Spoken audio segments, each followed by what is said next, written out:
tenemos que reconocerlo. Cada vez más los pediatras, los gastropediatras nos sentimos parte de esta organización y queremos sumar a esto.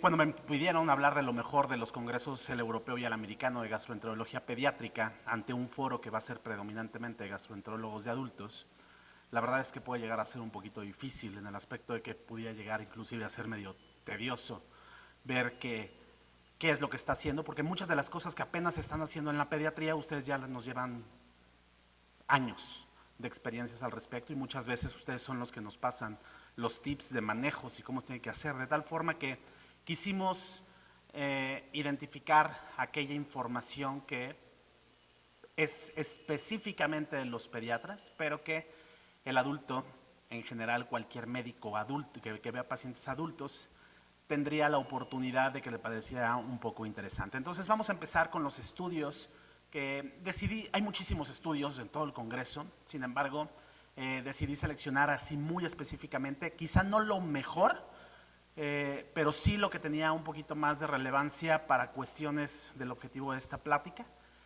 que en el Congreso Europeo.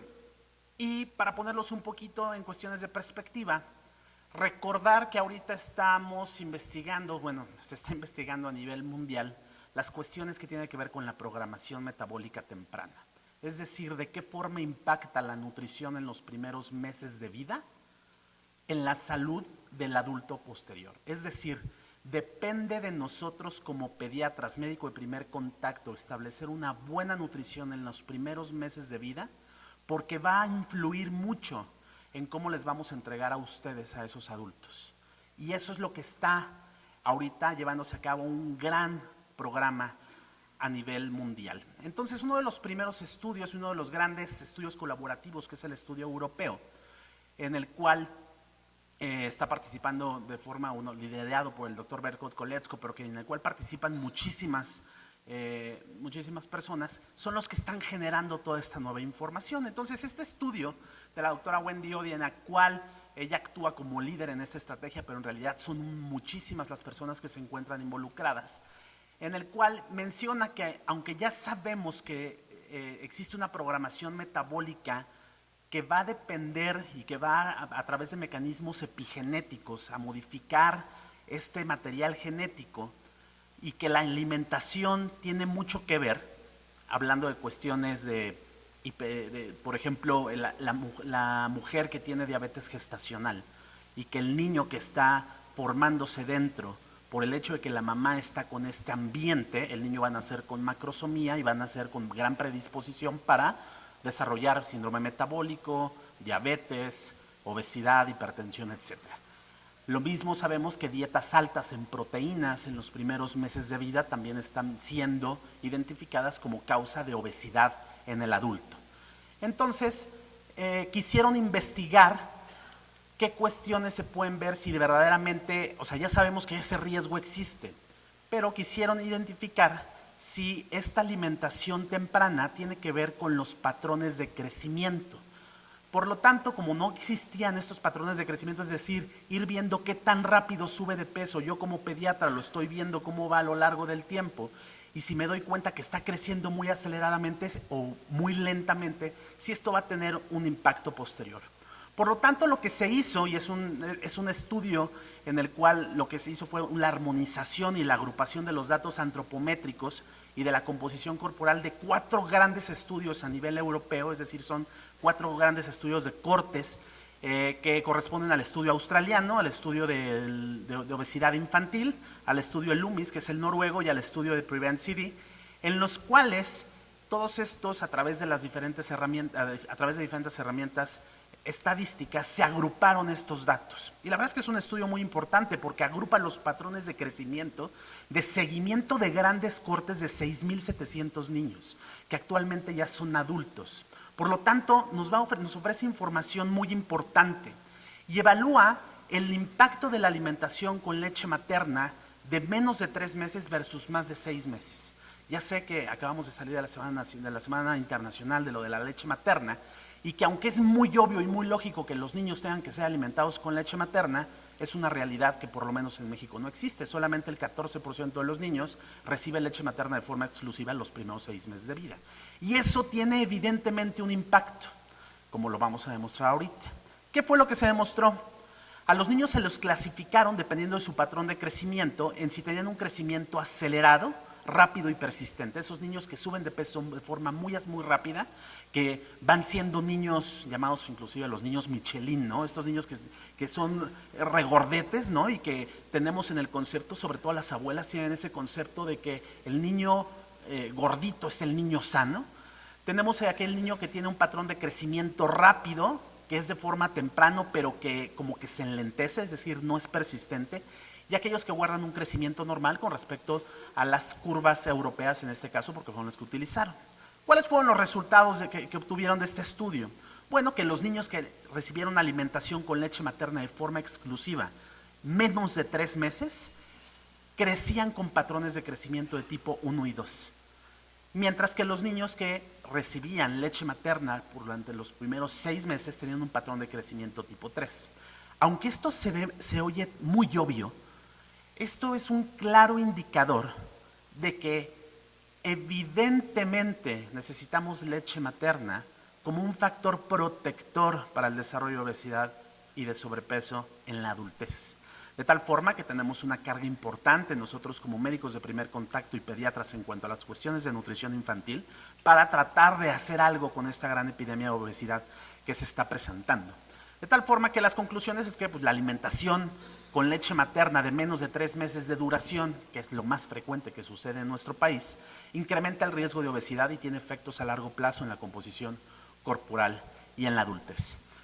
Hay diversos estudios al respecto de cuestiones que tienen que ver con las situaciones de la leche materna, y se presentaron cerca de 30 trabajos de estudios de leche materna, pero un estudio que también llamó la atención fue el hecho de que ver si el antecedente de haber tomado leche materna, a pesar de que el individuo se encuentre con sobrepeso y obesidad, el hecho de haber tomado leche materna era un factor que pudiera hacer que respondiera mejor al tratamiento.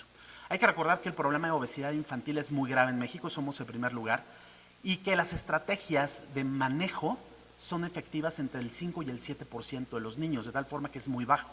Entonces, en este estudio, lo que se quiso identificar es que, aunque ya sabemos que la ausencia de leche materna va a generar estos cambios epigenéticos y que induce alteraciones metabólicas, ver si estas alteraciones metabólicas también tenían un efecto adverso en los resultados de las terapias que nosotros estamos empezando a hacer. Entonces, el objetivo fue evaluar la influencia de la lactancia materna en los resultados de una intervención del estilo de vida, que es la que más ha mostrado eficacia, es decir, estás durante un año con ese niño en cambios de hábitos de alimentación, cambios de hábitos del estilo de vida.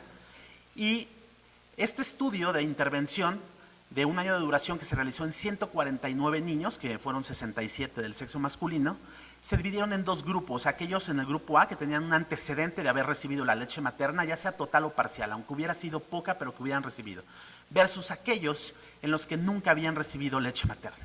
¿Y qué fue lo que se encontró? Cosas que a lo mejor nos parecían muy lógicas, pero que no habían sido evidenciadas. Que en el grupo A, es decir, en aquel grupo en los cuales los niños ya habían recibido en algún momento leche materna, en el nivel basal de cuando empezaba el estudio, los niveles de HDL por lo menos estaban más altos. Tenían mayores niveles de HDL.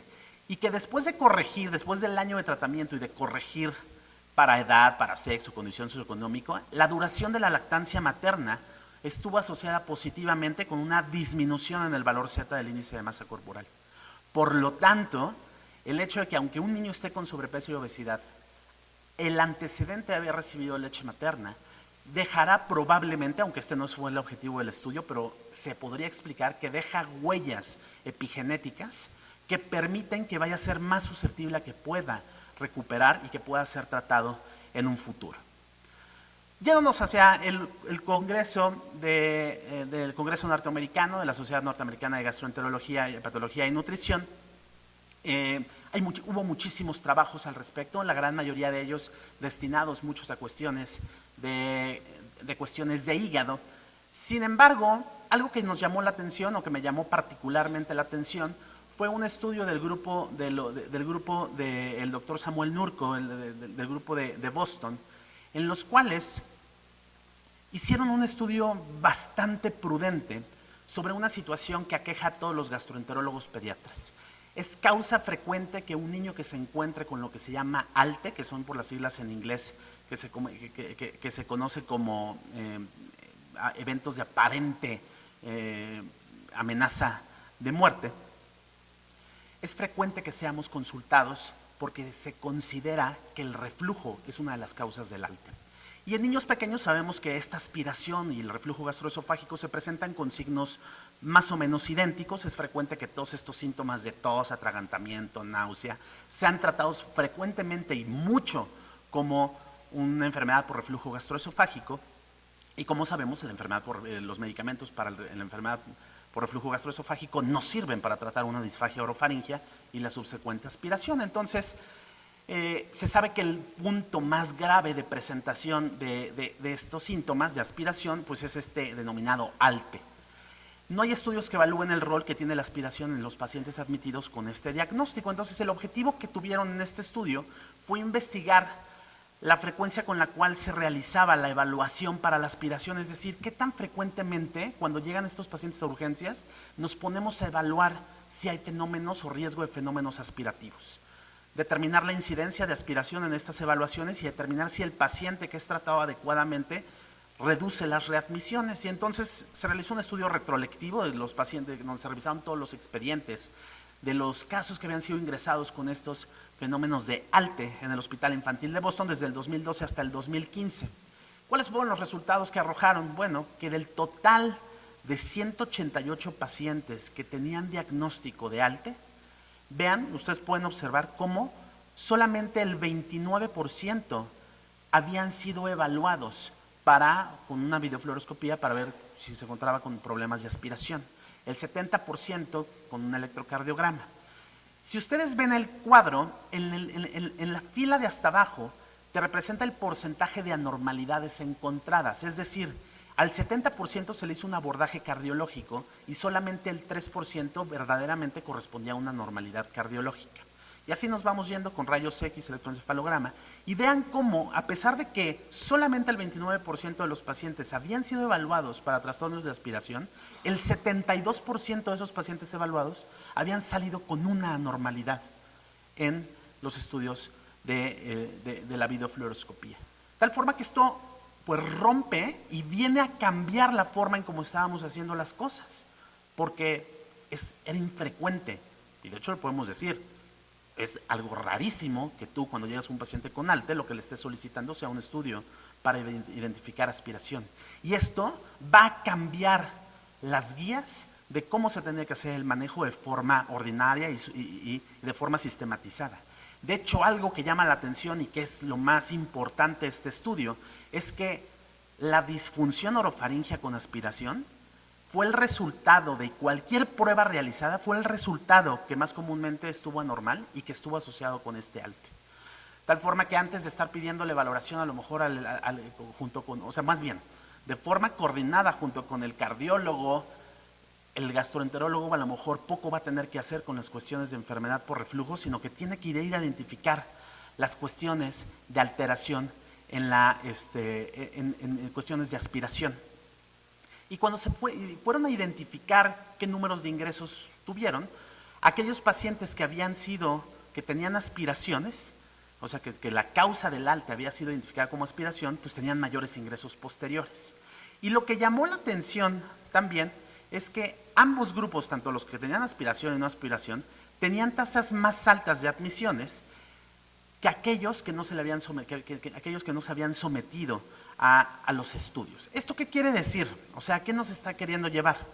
Que tenemos que reevaluar que el procedimiento que nosotros estamos haciendo de tratar de identificar la causa de aspiración en nuestros niños o potencialmente de aspiración en estos casos no ha sido la más adecuada.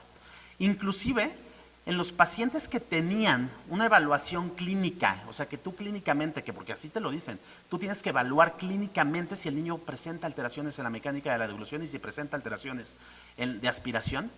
La verdad es que clínicamente muchos niños pareciera que no la tenían, pero cuando se les realizó la videofluoroscopía se identificó que sí tenían y que sí tenían fenómenos de aspiración. Por lo tanto, si nada más te quedas con la pura clínica, se te pueden ir algunos diagnósticos de aspiración. Y curiosamente, aunque solamente el 3% de los pacientes se les había realizado pruebas dirigidas hacia enfermedad por reflujo, el 19%, es decir, 35% de todos los pacientes estudiados, fueron dados de alta con el diagnóstico de enfermedad por reflujo y el 38% se fueron a casa con tratamientos antirreflujos, de los cuales la inmensa mayoría no requería. Por lo tanto, lo que se puede concluir de este estudio es que la aspiración es una causa común y poco diagnosticada de ALTE. Tenemos que revertir esta situación y que el algoritmo de ALTE tiene que ser revisado y que tenemos que darnos la alerta a todos los pediatras y todos los médicos de primer contacto en que la pura evaluación clínica del mecanismo de la deglución es insuficiente para evaluar la aspiración y que potencialmente se encuentre muy asociada con estos pacientes. Tal forma que concluyendo con estas, no fueron muchos los estudios que seleccionamos, pero concluyendo con esto es que mensajes que tenemos que mandar a toda la comunidad médica, que la mejor forma de alimentar a un niño en los primeros 6 meses de vida es con leche materna, con la leche que su mamá esté produciendo. Esa simple estrategia puede generar una mejor generación de mexicanos y considerar la aspiración y la evaluación en el contexto del ALTE. Muchísimas gracias.